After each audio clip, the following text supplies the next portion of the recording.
you. Good morning to everyone. Today we are going to learn about what is the temperature dependence of heat of reaction. মানে বিভিন্ন ধরনের reaction আমরা দেখি, সেখানে একই reaction যদি বিভিন্ন টেম্পারেচারে করি তাহলে হিট অফ রিঅ্যাকশনের পরিবর্তনটা কেমন হবে। So today we will learn what is the temperature dependence or temperature dependence of heat of reaction. এরপরে আরেকটা জিনিস শিখবো আমরা, how much energy is released after burning or heat of combustion. যে আসলে হিট অফ কম্বাসশন আমরা বিভিন্ন সময় বিভিন্ন বিক্রিয়া দেখিয়ে থাকি, তার মধ্যে একটা কমন হলো যে মিথেনকে বার্ন করে কার্বন ডাই অক্সাইড আর ওয়াটার ভেপার তৈরি করা, অথবা সেখান থেকে আমরা রান্না করার জন্য যে গ্যাসটা ব্যবহার করি মিথেন গ্যাস, এটাকে বার্ন করলে আমরা এনার্জি পাই। তাহলে এই বিক্রিয়ায় কতটুকু এনার্জি পাচ্ছি, অথবা এইরকম যদি কোনো বিক্রিয়া থাকে তাহলে সেই বিক্রিয়ার হিট অফ কম্বাসশন কিভাবে আমরা বের করব সেটা আমরা এখান থেকে দু একটা এক্সাম্পল দেখাবো। So let's start from the beginning. What we are going to learn, temperature dependence of heat of reaction. So বিভিন্ন বিক্রিয়া মানে একই বিক্রিয়া যদি বিভিন্ন টেম্পারেচারে আমরা করি তাহলে এই হলো T1 টেম্পারেচার, এই হলো T2 টেম্পারেচার। তাহলে এই T1 টেম্পারেচারে ডেল্টা এইচ এর পরিবর্তন কতটুকু, এই যে একটা y এর ভ্যালু পাচ্ছি, করেসপন্ডিং y এর ভ্যালু। তাহলে this is the value for the delta H at T1 temperature. But what about T2 temperature? যদি অন্য আরেকটা বিষয়ের কথা বলি, অন্য আলাদা higher temperature, in that case we can find the value of delta H এর value 82. This is also a bigger number. So how we can find this? So আমরা সেটা দেখব যে আসলে টেম্পারেচারের সাথে এর রিঅ্যাকশন এনথালপি অথবা হিট অফ রিঅ্যাকশনের পরিবর্তনটা কিভাবে হয় এবং সেটা আমরা কিভাবে এস্টিমেট করতে পারি। সো প্রথমে একটা ইকুয়েশন আমরা জানি যে temperature dependence of heat of reaction at constant volume. যে কোনো একটা নির্দিষ্ট ভলিউমে যদি একটা রিঅ্যাকশন হয়, একটা কনস্ট্যান্ট ভলিউম বা কনস্ট্যান্ট চেম্বার, একটা ফিক্সড ভলিউমের একটা চেম্বার নেওয়া হলো, তার ভিতরে আমার রিঅ্যাক্ট্যান্ট এবং প্রোডাক্ট দিয়ে দুইটাকে রিঅ্যাকশন করতে দেওয়া হলো। So at constant volume the heat of reaction delta E is given by the relation delta E equal E2 minus E1. আসলে এই E2 এবং E1 এইটা কি? এটা হলো দুইটা কম্পোনেন্ট না, মানে রিঅ্যাক্ট্যান্ট এবং প্রোডাক্ট। তা রিঅ্যাক্ট্যান্ট যতগুলোই থাকুক না কেন, যতগুলো রিঅ্যাক্ট্যান্ট থাকবে সেটাকে আমরা একটা টার্ম হিসেবে বলছি। তাহলে the sum of energy of the reactants সেটা হলো এই যে E1। সো E1টাকে আমরা বলছি যে sum of energy of the reactants, and যতগুলো প্রোডাক্ট তৈরি হবে তার এনার্জির সাম অফটাকে বলবো আমরা E2. So where E1 and E2 are the internal energies of the reactants and products. তাহলে E1 টা হলো reactants এর টোটাল ইন্টারনাল এনার্জি, আর E2 হলো প্রোডাক্টের ইন্টারনাল এনার্জি, যেটা আমরা আগে এই যে দুই তিনটা ক্লাস যখন শুরু করেছি এই যে সেখানে সব সময় বলেছি যে delta H or delta E equal change. এটাকে কারশফস ইকুয়েশন বলে না? হ্যাঁ, একটু পরে বলবো আমি, এটা আরো আছে, এই লাস্টের স্লাইডে দেখবা এখানে কারশফস ইকুয়েশন আছে, ঠিক আছে? আচ্ছা, তাহলে প্রথমে আমরা একটু দেখে নেই যে আসলে যে কোনো একটা রিঅ্যাকশনের জন্য যে এক constant volume the heat of reaction delta H or delta E is given by equation, এটা বললাম। তাহলে where E1 and E2 are the internal energies of the reactants and products. এখন এই ইকুয়েশনটাকে যদি আমরা ডিফারেন্সিয়েট করি, differentiating this equation with respect to temperature at constant volume, মানে আমরা যে কোনো রিঅ্যাকশন যদি দুইটা ভেরিয়েবল নেই তাহলে কিন্তু আমাদের তার মানে ইনফরমেশন গুলো গ্যাদার করা খুব মুশকিল হয়ে যায়। যেমন যদি আমরা একই সাথে টেম্পারেচার এবং প্রেসার ভেরি করি, সেক্ষেত্রে তুমি টেম্পারেচার বাড়ালা, সাথে সাথে প্রেসার বাড়বে এবং ভলিউমেরও পরিবর্তন হয়ে যাবে। তো সেই ক্ষেত্রে ভলিউম যদি পরিবর্তন না করি, তাহলে কনস্ট্যান্ট ভলিউম যদি বলি, সেক্ষেত্রে কি হচ্ছে যে ওর প্রেসার বাড়ছে বাট ভলিউমটা কনস্ট্যান্ট, তাহলে সেক্ষেত্রে এর the work done due to expansion, যেটা আমরা আগের চ্যাপ্টারে এই যে একটা সিস্টেমের যখন পড়েছি, থার্মোডাইনামিক্স যখন পড়েছি, যে work done due to expansion, সেই কাজটা বা তার জন্য যতটুকু এনার্জি চেঞ্জ হবে, that will be negligible if we consider the system or the reaction system is at constant volume। সেক্ষেত্রে আমরা একটা টার্ম এলিমিনেট করে দিচ্ছি। তাহলে এভাবেই কিন্তু বিভিন্ন কমপ্লিকেটেড রিয়াকশন গুলো স্টাডি করা হয়, যে কখনো কখনো আমরা রিয়াকশন স্টাডি করতে গেলে যদি কোনো একটা রিয়াকশন রেট ডিটারমিন করতে চাই, সেক্ষেত্রে 2টা 3টা 4টা রিয়াক্টর থাকতে পারে, বাট নরমালি আমরা যে রিয়াকশন গুলো নিয়ে থাকি সেক্ষেত্রে 2টা বা 3টা, এর বেশি রিয়াকশন মানে রিয়াক্ট্যান্ট নিয়ে, মানে সিম্পল রিয়াকশন, আমরা এলিমেন্টারি রিয়াকশন পড়বো এটা নেক্সট সেমিস্টারে, যে সেখানে আমরা এলিমেন্টারি রিয়াকশন, কমপ্লেক্স রিয়াকশন সেগুলো পড়বো, রিয়াকশন রেটটা কিভাবে ডিটারমিন করবি সেগুলো দিয়ে করব। তো সেখানে একটা জিনিস তোমরা একটু মনে রাখবা, যে আসলে কোনো একটা রিয়াকশনের যে রেটটা ডিটারমিন করা হয় শুধুমাত্র এলিমেন্টারি রিয়াকশনের ক্ষেত্রে।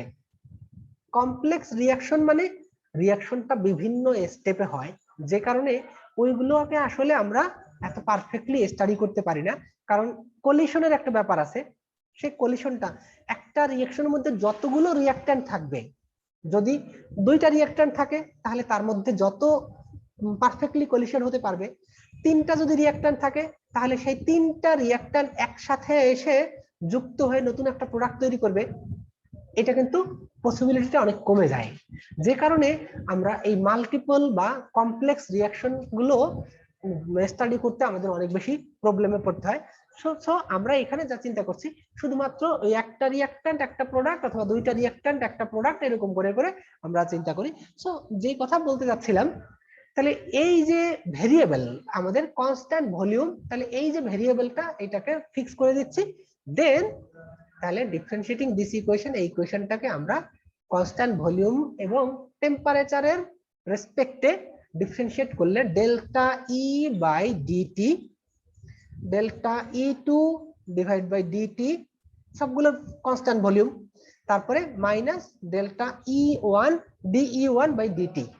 তাহলে এই যে একটা ইকুয়েশন আমরা বের করলাম, যে আসলে একটা এই বিক্রিয়ায় তাপ শক্তির যে পরিবর্তন হচ্ছে বা এনার্জি বা এনথালপির যে পরিবর্তন হচ্ছে, সেটাকে আমরা dE2 divide by dt, that means change in internal energy of the products, এটা একটা নির্দিষ্ট টাইমের ক্ষেত্রে হবে at certain time period, minus the change in internal energy of the reactant at a certain time period, or এখানে যে DT, এখানে DT, এটা ডিটি, ডিটি সবগুলো কিন্তু একই ভ্যালু, বাট সেক্ষেত্রে আমরা প্রোডাক্টের এনার্জি, রিঅ্যাক্ট্যান্টের এনার্জি, যে একটা সার্টেন টাইম পিরিয়ডে পরিবর্তনটা কতটুকু হচ্ছে সেটা যদি আমরা সাবট্রাক্ট করে দিতে পারি, then we can get the change in enthalpy.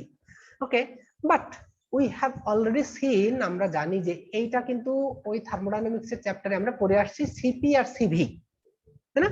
CP এবং সিভি, সেটা আমরা ভ্যালুটা যখন বের করেছিলাম সেখানে বলেছিলাম যে সিপি হলো কি molar heat capacity at constant pressure, মানে সেখানে ভলিউমটা কিন্তু ভেরি করতে পারে, এবং ভলিউম যদি পরিবর্তন হয়, ভলিউম যদি এক্সপ্যানশন হয়, তাহলে তার জন্য কিছু পরিমাণ কাজ সম্পন্ন হয়।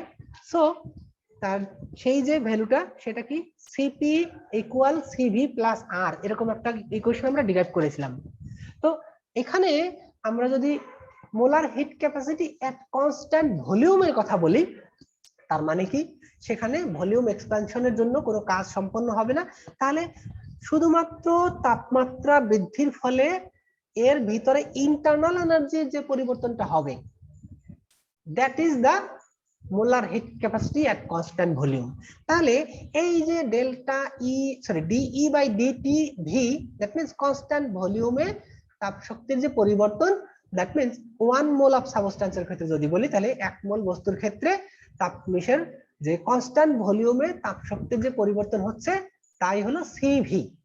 তাহলে এইখানে যে ইকুয়েশনটা হলো, এইটাকে আমরা লিখতে পারি কি, যে del D delta E by DT, তার মানে এটাকে CV at constant V equal লিখতে পারি কি ডিই2, মানে সিভি2 ডিভাইড বাই এটার ভি কনস্ট্যান্ট ভলিউমে প্রেসার প্রোডাক্টের জন্য molar heat capacity at constant volume minus molar heat capacity at constant volume for the reactant.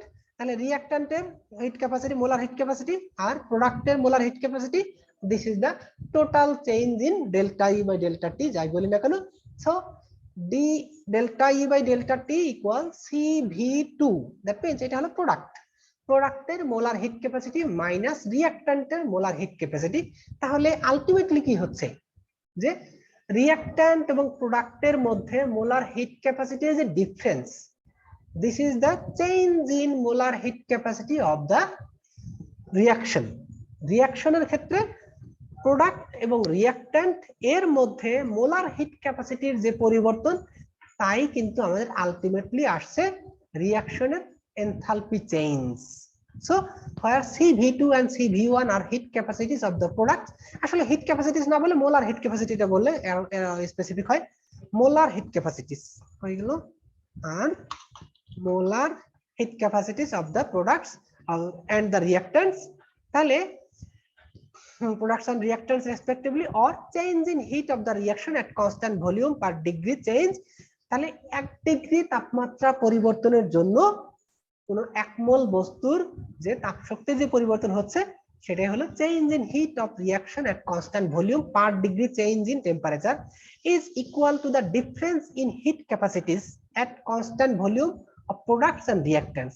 তাহলে এই যে আমরা কোনো একটা বস্তুর দেশের ক্ষেত্রে বা একটা রিঅ্যাকশনের তাপশক্তির যে পরিবর্তনটা পেলাম, that is equal to the difference between the molar heat capacities of the reactants and products।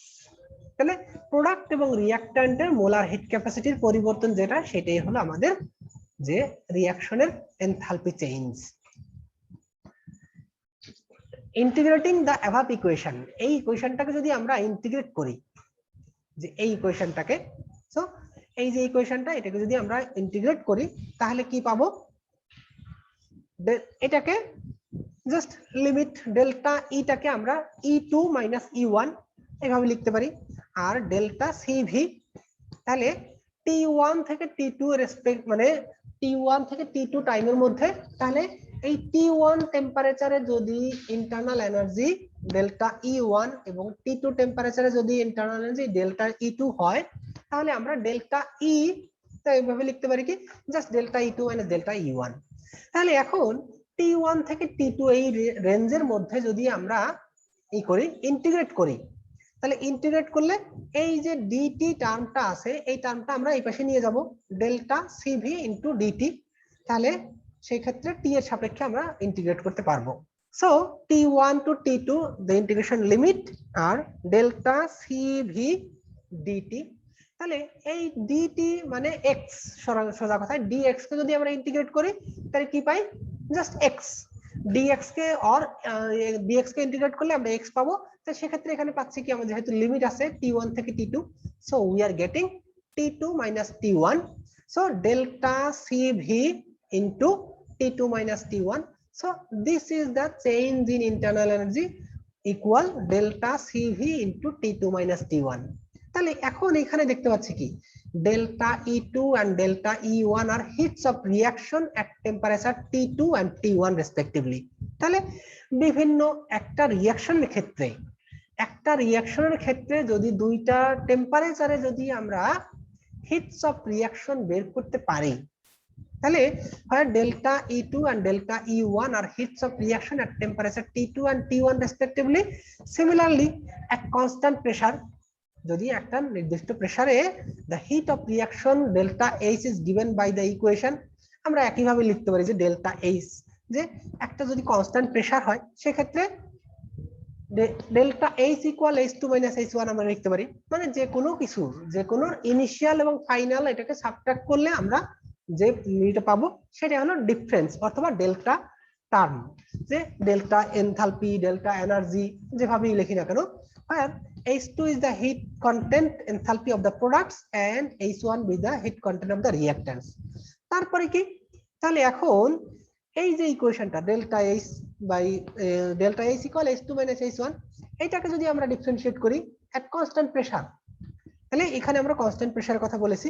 Constant প্রেসারে সেক্ষেত্রে যদি এই ইকুয়েশনটাকে আবার ডিফারেন্সিয়েট করি, তাহলে D of delta H by delta DT P, তাহলে D H two DT minus D of H one divide by DT.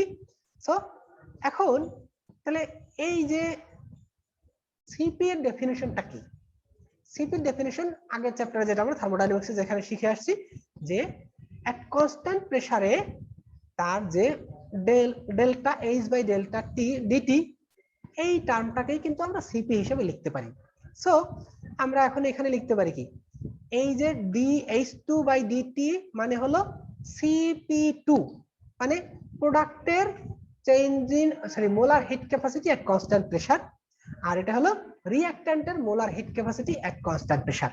So এইটা হলো আমরা আগের ইকুয়েশন সিপি এবং সিভি এর ডেফিনিশন, যেটা আমরা অলরেডি সিভি এর ডেফিনিশনটা বললাম যে molar heat capacity at constant volume, আর সিপি হলো molar heat capacity at constant pressure.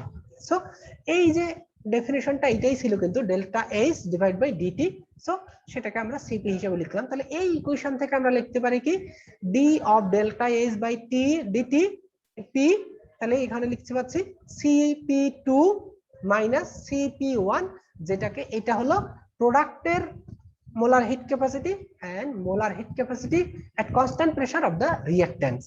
So এখন যদি আমরা এইটাকে তাহলে এই লিখতে পারি কি, ডেল্টা টি ডিটিটাকে যদি আমরা এই ইকুয়েশনের সাথে এসে নিয়ে যাই, রাইট সাইডে নিয়ে যাই, তাহলে D of delta H equal delta CP into dT. একইভাবে আবার যদি এটাকে আমি ইন্টিগ্রেট করি, change in heat of the reaction at constant pressure per degree change of the reaction, তাহলে সেক্ষেত্রে ডেল্টা এইচ2 change in heat of reaction at constant pressure per degree change of temperature is equal to the difference in heat capacities of products and reactants at constant pressure. So এই কথাগুলো আমরা বারে বারেই বলছি একই জিনিস, ইন্টিগ্রেটিং দ্য ইকুয়েশন। তাহলে এই ইকুয়েশনটাকে এখন আমরা যে পাচ্ছি যে T1 থেকে T2 এই টেম্পারেচার রেঞ্জের মধ্যে যদি ইন্টিগ্রেট করি, তাহলে আমরা এখানে লিখতে পারবো কি, delta H2 minus delta H1 equal, এই ডিটিটা নিচে ছিল এই পাশে, তাহলে সেক্ষেত্রে ডিটিটাকে এখানে নিয়ে আসলাম। আবার এই ডিটি কে যদি ইন্টিগ্রেট করা হয় আমরা পাবো কি, জাস্ট টি। সো যেহেতু আমাদের লিমিট আছে T1 থেকে T2, then we will get delta CP into T2 minus T1। ঠিক আগের ইকুয়েশনটা আমরা কি করেছিলাম, কনস্ট্যান্ট ভলিউম ছিল, সেক্ষেত্রে delta CV T2 minus T1 এরকম পেয়েছি। এখানেও ঠিক একই জিনিস, delta CP T2 minus T1. So the relation 2, 3, 4, 5 and 6, এই দেখো এখানে কোন কোন ইকুয়েশন এখানে আছে, যতগুলো ইকুয়েশন আছে, ইকুয়েশন 2 ছিল কোথায়, এই যে ইকুয়েশনটা, এই ইকুয়েশনটা, তারপরে আরো আছে 2, 3 বলছি না আমরা এখানে, ইকুয়েশন 2, 3 ছিল আমাদের এই যে ইকুয়েশনটা, delta E2 minus delta E1 equal delta CV T2 minus T1। তাহলে এই যে 3 নম্বর ইকুয়েশন, 5 নম্বর ইকুয়েশন, তাহলে এই যে 5 নম্বর equation, delta H D delta H by delta DT P equal delta CP, এই ইকুয়েশন এবং 6 নম্বর ইকুয়েশন যেটা এই যে ইকুয়েশনটা, এই সবগুলো ইকুয়েশনে কিন্তু কারশফের ইকুয়েশনের একটা একটা ফর্ম। সো এটা আমাদের যখন যেই ফরম্যাটে দরকার হবে, এট কনস্ট্যান্ট ভলিউম বলি আর কনস্ট্যান্ট প্রেসার বলি, তো সেটা বিভিন্ন সময় আলটিমেটলি একই জিনিস, শুধুমাত্র আমাদের কখনো একটা প্যারামিটার কনস্ট্যান্ট থাকে আর একটা প্যারামিটার ভেরিয়েবল থাকে। তাহলে যেই প্যারামিটারটা ভেরিয়েবল থাকবে তার রেসপেক্টে আমরা অন্য প্যারামিটারটা কনস্ট্যান্ট ভলিউম বলবো অথবা কনস্ট্যান্ট প্রেসার বলবো। তাহলে আলটিমেটলি আমাদের এই equation, this equations may be used for calculating hit of reaction at given temperature. আচ্ছা, তাহলে যে কোনো একটা টেম্পারেচারে যদি আমাদের হিট অফ রিঅ্যাকশন জানা থাকে, মনে করো এই ইকুয়েশনটার কথা বলি, এখানে তুমি একটা টেম্পারেচারে, মনে করো 10 ডিগ্রি সেলসিয়াস টেম্পারেচারে তুমি একটা বিক্রিয়ার hit of reaction delta H1 জানো, তাহলে অন্য আর একটা টেম্পারেচার 50 ডিগ্রি সেলসিয়াসে তাহলে তার হিট অফ রিঅ্যাকশন কত হবে, সেটা আমরা এখান থেকে এই ইকুয়েশন থেকে বের করতে পারবো। কারণ আমাদের এই যে molar heat capacities of the reaction এটা যদি জানা থাকে, তবে এটুকু জানতে হবে যে molar heat capacities for any reaction যদি আমাদের জানা থাকে, তাহলে একটা টেম্পারেচারে যদি কোনো একটা রিঅ্যাকশনের heat capacity heat of the reaction জানা থাকে, then we can find out the heat of reaction at any other temperature. যে কোনো একটা টেম্পারেচারে, আননোন একটা টেম্পারেচারে আমরা হিট অফ রিঅ্যাকশন বের করতে পারবো। সো এইটাই হলো আসলে কারশফ ইকুয়েশনের ইউজ, যে যদি কোনো একটা টেম্পারেচারে আমরা হিট অফ রিঅ্যাকশন জানি এবং সাথে যদি আমাদের either molar heat capacity in terms of constant pressure or constant volume, এর যে কোনো একটা যদি জানা থাকে, তাহলে অন্য যে কোনো টেম্পারেচারে হিট অফ রিঅ্যাকশন আমরা বের করতে পারবো। So this is the use for Kirchhoff's equation. So এখন আমরা একটা এক্সাম্পল দেখি যে আসলে একটা বিক্রিয়ার নির্দিষ্ট টেম্পারেচার, একটা টেম্পারেচারে আমাদের সিপি জিবি যে কোনো একটা ভ্যালু দেওয়া থাকবে, এবং একটা নির্দিষ্ট টেম্পারেচারে যদি তার হিট অফ রিঅ্যাকশন দেওয়া থাকে, then how we can find out the heat of reaction at any other temperature.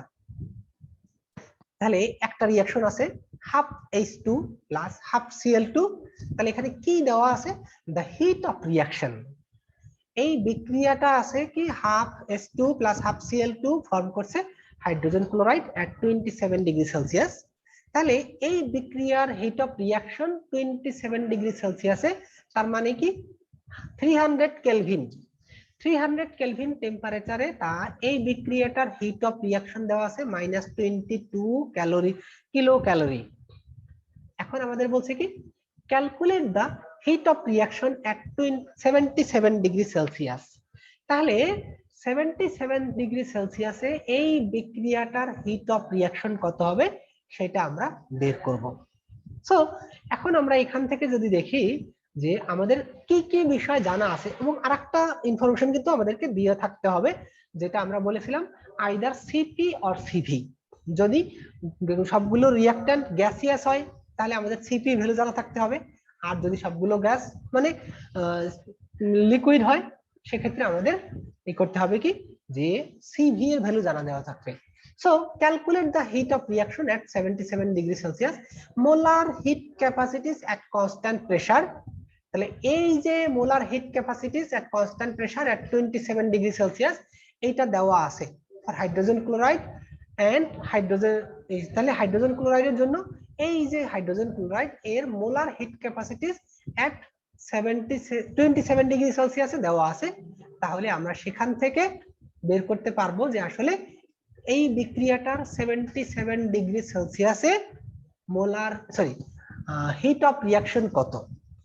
আচ্ছা, তাহলে আমাদের যে যে ইনফরমেশন গুলো দেওয়া আছে সেগুলো একটু ফাইন্ড আউট করি। এই বিক্রিয়ার T1 কত, 27 degree Celsius corresponds to 300 degree Kelvin. তারপরে ডেল্টা H1 তাও দেওয়া আছে -22.1 কিলোক্যাল। তারপরে molar heat capacities at constant pressure, সেটা 27 degree Celsius, that means molar heat capacities in terms of CP, তাই না? সিপি এর ভ্যালু যদি দেওয়া থাকে তাহলে সেক্ষেত্রে সিপি এর ভ্যালু দেওয়া আছে। আর তাহলে এখন এখান থেকে আমাদের বাকি কি দেওয়া আছে, T2 টেম্পারেচার দেওয়া আছে 77 ডিগ্রি সেলসিয়াস। তাহলে সেখান থেকে আমরা বের করব যে আসলে ডেল্টা H2 এর ভ্যালুটা কত হয় আমাদের ওই বিক্রিয়ায়, যে ডেল্টা H2 এর ভ্যালুটা কত সেটা আমরা যদি ডিটারমিন করতে পারি তাহলে আমরা এখান থেকে দেখি। So delta CP heat capacities of products minus heat capacities of reactants. আচ্ছা, ডেল্টা সিপি ইকুয়াল হলো কি heat capacities of products minus heat capacities of reactants. তাহলে এই বিক্রিয়ার জন্য আমাদের এখান থেকে কিন্তু একটু সিপি এক্স্যাক্টলি সিপি এর ভ্যালুটা দেওয়া নেই, মানে আমাদের যেটা ডেল্টা সিপি দরকার সেটা এখানে দেওয়া আছে শুধুমাত্র HCl এর সিপি, না মোলার হিট ক্যাপাসিটি। এখন দেখো এখানে একটু আছে কোশ্চেনে ঘাপলা আছে যে molar heat capacities at constant pressure, তাহলে for hydrogen chloride and hydrogen, এই যে দেখো hydrogen chlorine and hydrogen chloride, এই তিনটা কম্পোনেন্টের মোলার হিট ক্যাপাসিটি দেওয়া আছে, কিন্তু এই বিক্রিয়ার মোলার হিট ক্যাপাসিটিস কিন্তু দেওয়া নাই। কারণ আমরা এই রিঅ্যাকশনটা যখন দেখেছি, এই দেখো ডেল্টা সিপি, আসলে ডেল্টা সিপিটা কি, molar heat capacities of the reaction but not any individual component. তাহলে সেক্ষেত্রে যদি molar heat capacities of the reaction আমাদেরকে বের করতে হয়, then you need to think about how we can get it. Just এই হলো আমাদের রিঅ্যাকশনটা দেওয়া আছে, তাহলে ডেল্টা এইচ এর ভ্যালু দেওয়া আছে এটা। তাহলে এখন এইখান থেকে আমরা delta H CP sorry delta CP এর ভ্যালুটা আমরা বের করব কিভাবে?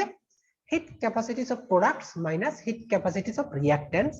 তাহলে এই দুইটা যদি আমরা বের করি, তাহলে দিস ইজ দ্য, এটার হিট ক্যাপাসিটিস কত বলে দেওয়া আছে, এখানে দেওয়া আছে। তারপরে হাইড্রোজেনের, ক্লোরিনের এর প্রত্যেকটা হিট ক্যাপাসিটি দেওয়া আছে, তবে এখানে হাফ মোল করে আছে। তাহলে সেক্ষেত্রে আমাদের মোলার হিট ডেল্টা সিপি বের করতে গেলে heat capacities of products, heat capacities of reactants, এখানে hydrogen that means 1 mole hydrogen 1 mole chlorine এবং 1 মোল হাইড্রোজেন ক্লোরাইডের জন্য হিট ক্যাপাসিটিস দেওয়া আছে, মোলার হিট ক্যাপাসিটিস। কিন্তু আমাদের ব্যালেন্সড ইকুয়েশনে কি আছে? হাফ মোল। সো এই রিঅ্যাকশনের যদি মোলার হিট ক্যাপাসিটিস বের করতে হয়, then we need to multiply with the coefficient half half 1। তাহলে এটা 1 minus half into molar heat capacities of hydrogen plus half into molar heat capacities of chlorine. তাহলে এই দুটো যদি সাবট্রাক্ট করা হয়, তাহলে 6.80 মাইনাস এই দুটো যোগ করে বিয়োগ করো, তাহলে যা পাওয়া যাবে minus 0.46 calorie or minus 0.46 into 10⁻³ kilo calorie. Okay, so delta CP এর ভ্যালুটা আমরা এই বিক্রিয়া থেকে বের করলাম, কারণ আমাদের অন্যান্য ইনফরমেশন যা দেওয়া আছে সেখান থেকে। বাকি যে টার্মগুলো অলরেডি আমরা বলেছি, শুধুমাত্র এই ইকুয়েশনে আমরা এখন বসিয়ে দিলে, যে আমরা T2 - T1 সবটা জানি, তাহলে 50 কেলভিন, আর substituting the value in Kirchhoff's equation we have, তাহলে এটা এই, তাহলে ultimately delta H2 - delta H1, so 22, এটা hit of reaction at 77 degree Celsius, তাহলে কত? 22.123 কিলো ক্যালোরি। এই হলো আমাদের বের করতে হলো।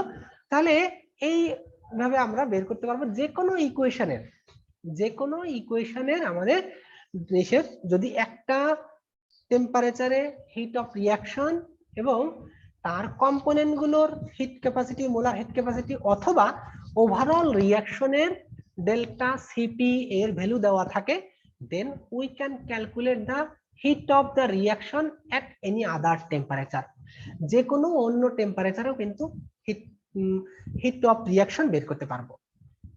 আচ্ছা, এরপরে আর একটা एग्जांपल আছে, the heat of reaction for nitrogen plus hydrogen form করে ammonia at 27 degree Celsius was found to be -21.976 kilocalorie.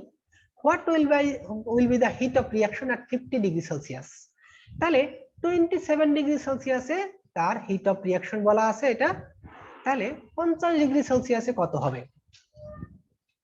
Molar heat capacities at constant pressure 27 degree Celsius for nitrogen, hydrogen, ammonia সবগুলো কম্পোনেন্টের molar heat capacities দেওয়া আছে। তাহলে আমরা change in molar heat capacities for the reaction, that means delta CP, এটা বের করব। বের করার এই যে সিস্টেমটা অলরেডি আগের এসে দেখেছি। তাহলে যতগুলো এই যে রিঅ্যাকশনটা আছে, 2 মোলস অফ অ্যামোনিয়া রিঅ্যাকশন করছে 1 mole nitrogen, 3 mole of hydrogen. So আমরা ডেল্টা সিপি বের করতে গেলে molar heat capacities of ammonia multiplied by 2 minus molar heat capacities of nitrogen multiplied by 1 plus molar heat capacity of hydrogen multiplied by 3. So by this way we can find out the molar heat capacities of this reaction at 27 degree Celsius. তাহলে 27 degree সেলসিয়াসে molar heat capacities কত সেটা আমরা বের করলাম for this reaction. তারপরে বাকি যে ইকুয়েশন সে আমরা খুব সিম্পলি এটা বের করে ফেললাম। So substituting this values Kirchhoff's ইকুয়েশনে আমরা delta H1 equal T2 - T1। So 50 degree সেলসিয়াসে 27 ডিগ্রি সেলসিয়াস দেওয়া ছিল, আর 50 ডিগ্রি সেলসিয়াসে কত হবে? তাহলে সেক্ষেত্রে আমরা ওইটাকে কেলভিনে না কনভার্ট করেও পারি, কারণ আমাদেরকে বের করতে হবে শুধুমাত্র change in temperature. So delta T বের করলে হলো। তাহলে T2 - T1 আলটিমেটলি যদি কেলভিনে করো তাতেও এটা আসবে 300, আর এটা আসবে 323 সামথিং লাইক দিস। তাহলে সেটা মাইনাস করলে আমরা 23 পাবো। সো 50 থেকে 27 মাইনাস করো, অথবা 323 থেকে 300 মাইনাস করো, তারপর 23 পাবা। সো ডেল্টা সিপি এর ভ্যালু আমরা আগে বের করলাম এখানে। সো এই হলো তাহলে ডেল্টা H2 মানে 50 ডিগ্রি সেলসিয়াসে তার মোলার হিট ক্যাপাসিটি কত, সরি হিট অফ রিঅ্যাকশন কত সেটা আমরা বের করছি। এই সো এই হলো আমাদের simple calculation. Molar heat capacity যদি জানা থাকে সেটা সরি মোলার হিট ক্যাপাসিটি একটা নির্দিষ্ট টেম্পারেচারে যদি সবগুলো রিঅ্যাকট্যান্ট বা প্রোডাক্টের অথবা রিঅ্যাকশনের মোলার হিট ক্যাপাসিটি যদি জানা থাকে এবং কোনো একটা নির্দিষ্ট টেম্পারেচারে যদি তার হিট অফ রিঅ্যাকশন জানা থাকে, then we can calculate the heat of reaction at any unknown temperature using the Kirchhoff's formula বা Kirchhoff's equation.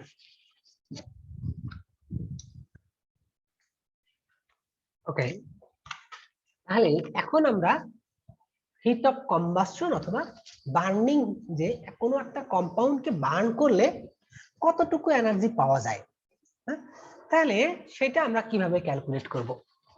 How much energy is released after burning.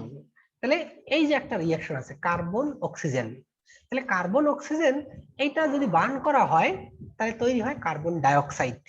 এটা এক ধরনের বিক্রিয়া। আবার এই কার্বনকে যদি ইনসাফিসিয়েন্ট অক্সিজেনে বার্ন করা হয় তাহলে আমরা পাবো কার্বন মনোক্সাইড। সেই ক্ষেত্রে দেখো তাপ শক্তির পরিবর্তন অথবা ডেল্টা এইচ এই বিক্রিয়ার জন্য এখানে পাচ্ছি -94.3 কিলোক্যাল আর এখানে পাচ্ছি -26 কিলোক্যাল। এখন তোমাদের প্রশ্ন হতে পারে যে তাহলে কার্বনের হিট অফ কম্বাসশন ভ্যালুটা কত হবে? তোমাদের কারো আইডিয়া আছে যে এইখান থেকে এই বিক্রিয়ার মধ্যে কোন ইনফরমেশনটা বা কোন ভ্যালুটা হিট অফ কম্বাসশন অফ কার্বনের হিট অফ কম্বাসশন ভ্যালু কত হবে? দুইটা ভ্যালু আমার এখানে দেওয়া আছে, কেউ বলতে পারবা?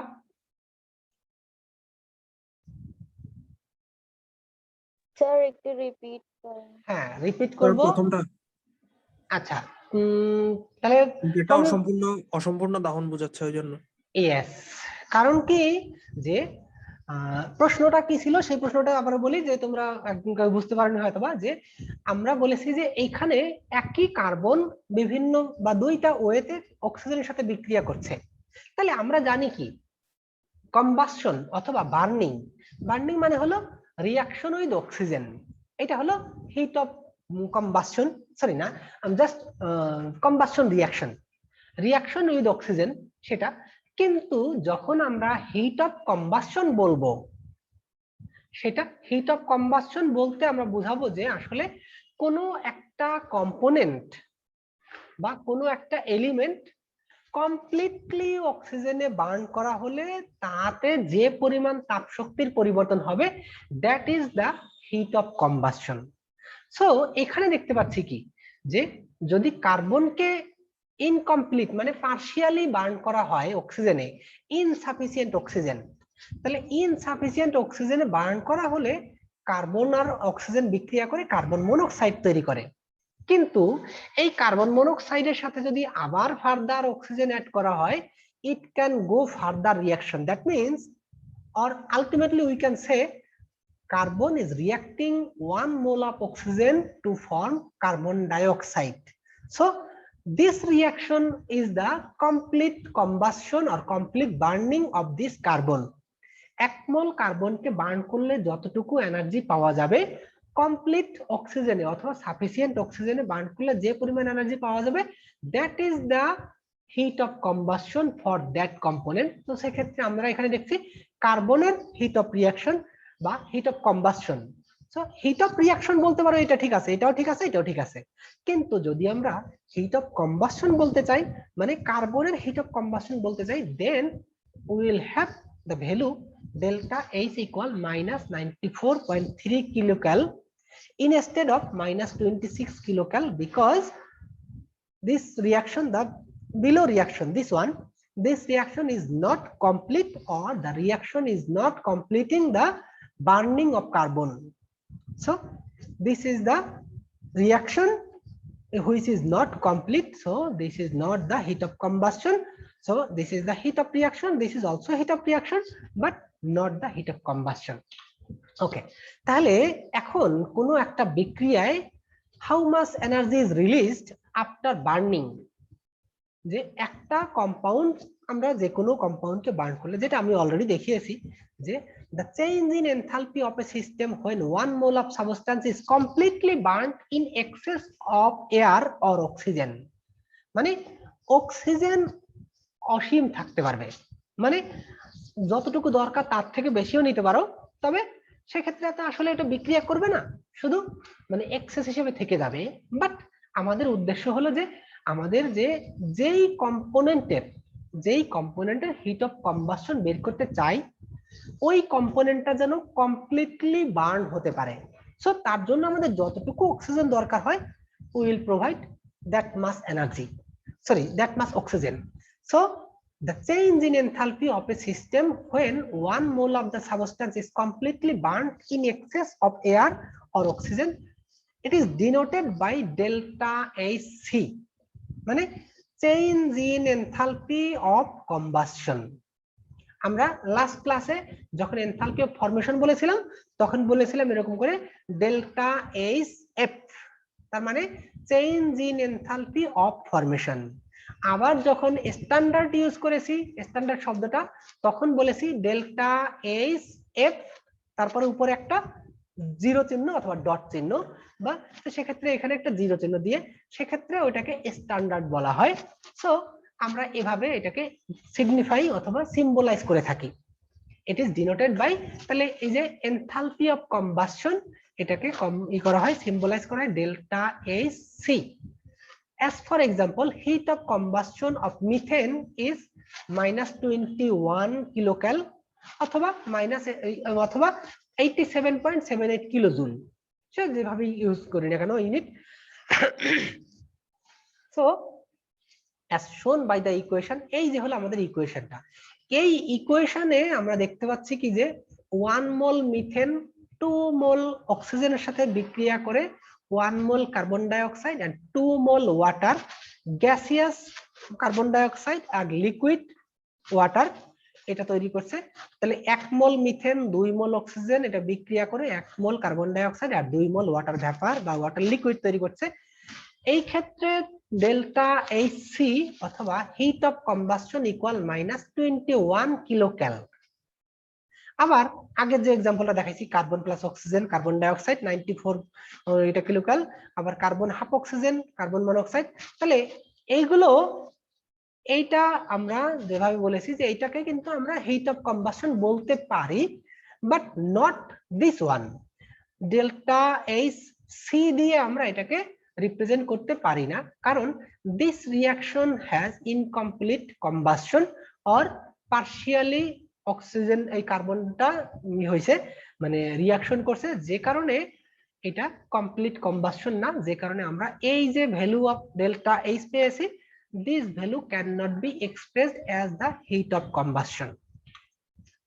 It may be noted that -94.3 kilocal and not -26 kilocal is the heat of combustion of carbon, as the combustion is complete only for the first reaction. মানে এই রিঅ্যাকশনের জন্য যেটা বলেছি, তাই এই কথাগুলো আমি অলরেডি বলেছি।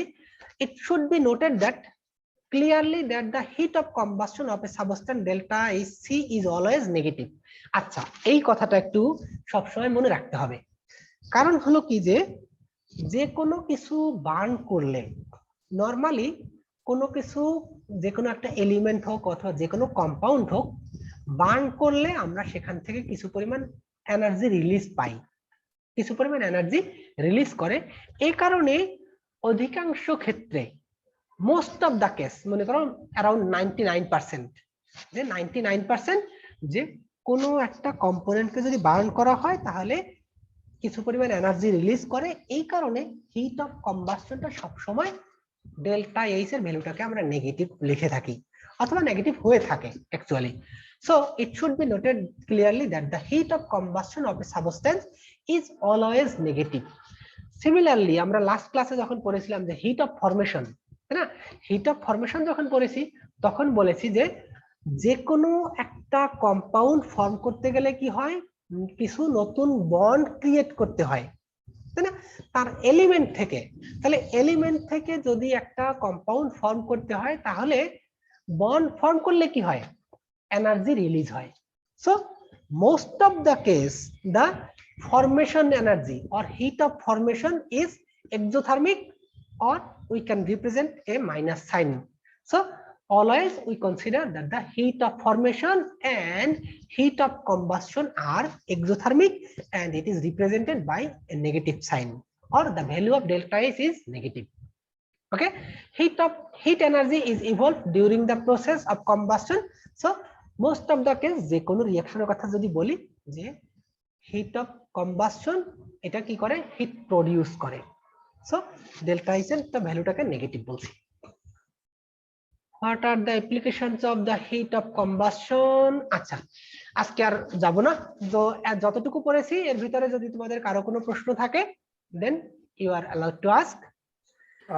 স্যার হ্যাঁ, বিষয়গুলো স্যার এর আগে ক্লাস রিলেটেড একটু। আচ্ছা sir, heat content, change of heat content আর চেঞ্জ অফ হিট তো একই জিনিস। ইয়েস, একই জিনিস। আর যে হিটটা প্রোভাইড করবো ওইটাই চেঞ্জ অফ হিট কন্টেন্ট না? এক্স্যাক্টলি। আর চেঞ্জ অফ হিট কন্টেন্টটা যদি কনস্ট্যান্ট প্রেসারে হয় তাহলে ওইটা এনথালপি।